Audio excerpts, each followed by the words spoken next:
എഴുപത്തിയൊമ്പതാം സ്വാതന്ത്ര്യ ദിനാഘോഷ നിറവിൽ സംസ്ഥാനവും. തിരുവനന്തപുരം സെൻട്രൽ സ്റ്റേഡിയത്തിൽ മുഖ്യമന്ത്രി പിണറായി വിജയൻ രാവിലെ 9 മണിക്ക് പതാക ഉയർത്തും. ഡി ബിനോയ് ചേരുന്നു തിരുവനന്തപുരത്ത് നിന്നും വിവരങ്ങളുമായി.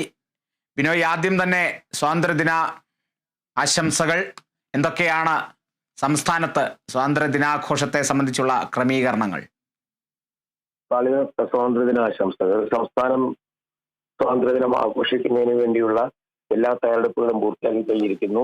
സംസ്ഥാനത്തിന്റെ എല്ലാ ജില്ലകളിലെയും ആസ്ഥാനങ്ങളിലൊക്കെ തന്നെയാണ് ഇതിനു വേണ്ടിയുള്ള തയ്യാറെടുപ്പുകൾ പൂർത്തിയാക്കി കഴിഞ്ഞിരിക്കുന്നത്. ഏറ്റവും പ്രധാനപ്പെട്ട ചടങ്ങുകൾ തിരുവനന്തപുരത്താണ്. മുഖ്യമന്ത്രി പിണറായി വിജയൻ ദേശീയ പതാക ഉയർത്തുന്നതോടുകൂടി തന്നെ ചടങ്ങുകൾ തുടങ്ങും. ഒപ്പം ഈ വ്യത്യസ്തമായ ഒരു രാഷ്ട്രീയ സാഹചര്യം സംസ്ഥാനത്ത് നിലനിൽക്കുന്നുണ്ട്. പ്രത്യേകിച്ചും കഴിഞ്ഞ ദിവസങ്ങളിലൊക്കെ തന്നെ വലിയ തരത്തിലുള്ള വിവാദങ്ങളൊക്കെ ഉണ്ടായ സാഹചര്യമുണ്ട്. അതുകൊണ്ട് തന്നെ അദ്ദേഹത്തിന്റെ പ്രസംഗത്തെ എല്ലാവരും സശ്രദ്ധം പ്രതീക്ഷിക്കുകയാണ്. കാരണം എന്തൊക്കെയാണ് അദ്ദേഹത്തിന്റെ പ്രസംഗത്തിൽ നിന്ന് വരാൻ പോകുന്നത്. കാരണം വലിയ തരത്തിലുള്ള പ്രഖ്യാപനങ്ങൾ, ഒപ്പം വിമർശനങ്ങളൊക്കെ വരാനുള്ള സാധ്യതകൾ കൂടിയുണ്ട്. എല്ലാ സേനാ വിഭാഗങ്ങൾ, അതായത് സംസ്ഥാന സർക്കാരിന്റെ സേനാ വിഭാഗങ്ങൾ കൂടാതെ നേവിയുടെയും ഒപ്പം തന്നെ ആർമിയുടെയൊക്കെ ഓരോ വിഭാഗങ്ങൾ കൂടി ഇവിടുത്തെ തിരുവനന്തപുരത്ത് നടക്കുന്ന സ്വാതന്ത്ര്യ പരേഡിൽ പങ്കെടുക്കുന്നു എന്നുള്ളതാണ് മറ്റൊരു പ്രത്യേകത. ഒപ്പം NCC കേഡറ്റുകളുടെ അഭ്യാസ പ്രകടനങ്ങളും ഉണ്ടാകും.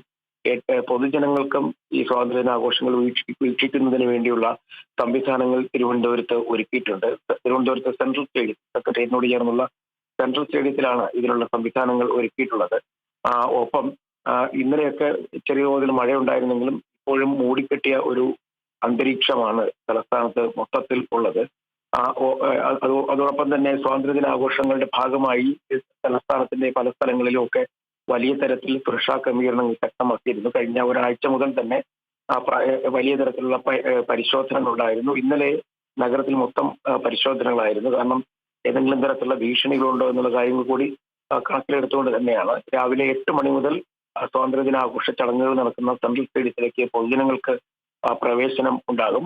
അതിനുശേഷം 8:50 കൂടിയാണ് മുഖ്യമന്ത്രി സ്റ്റേഡിയത്തിലേക്ക് എത്തുക. ഈ പൊതുജനങ്ങൾക്ക് ഈ ചടങ്ങ് വീക്ഷിക്കാനുള്ള അവസരം ഒരുക്കിയിട്ടുള്ള ഒപ്പം തന്നെ അദ്ദേഹം എന്താണ് ഇപ്പൊ മുഖ്യമന്ത്രി എന്താണ് ഇന്നത്തെ ദിവസം പറയാൻ പോകുന്നു എന്നുള്ള കാര്യത്തെക്കുറിച്ചും ഒക്കെ എല്ലാവരും ശ്രദ്ധയോടുകൂടി കാത്തിരിക്കുകയാണ്.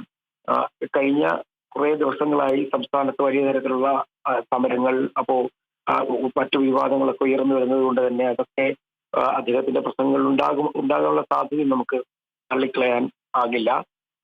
ഈ ഏറ്റവും പ്രധാന ആകർഷണീയമായിട്ട് കാണപ്പെടുന്നത് വിവിധ സേനാ വിഭാഗങ്ങളുടെ പരേഡാണ്. പ്രത്യേകിച്ചും പോലീസിന്റെ സേനാ വിഭാഗങ്ങൾ ഉണ്ടാകും.